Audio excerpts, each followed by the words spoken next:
Ayan po, na dinadayo namin ang kasulok-sulukan ng Ilaya. barangay Barangay Ilaya. para po maabot ang mga taga sulok ng gubat. Ayan po ang ating mga kasama. Ano pa yung iba? Si Ate Luz. Tayo nila.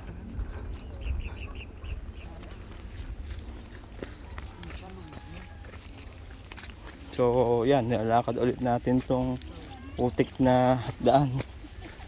So hindi kami nakatupasok dito kasi yan, hanggang doon lang sa kabila yung kalsada. Hanggang doon lang, dito kailangan mong lakarin. Ayan. Dito kami mangangampanya sa sulok ng daigdig. Rico. Di ba yung mga sundalo nga pagpapasukin nila, ano yung nakadamusin na nila? Pero creative na utak kayo mula sa amin. Para kami nagmi-mission. Mission sa Bulubundukin. Ayan. Diyan po tayo sa Kabahayan. Sobrang init na yun. Ulan kagad Ayan. agad. Nandun sa likod pa yung kaming mga kasama. Lapit lang pala.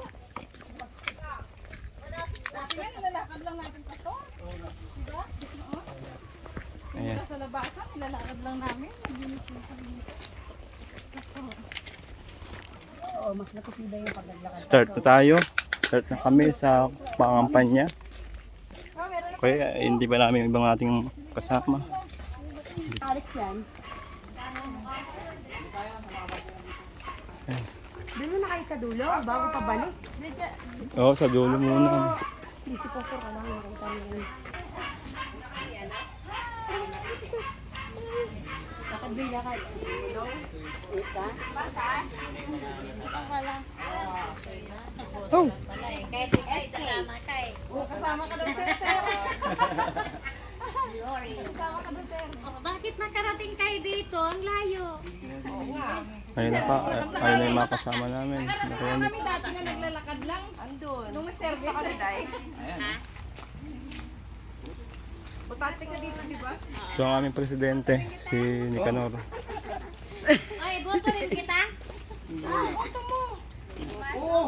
Marami pang bahay. Ay, nandyan yung motor niya dalawa.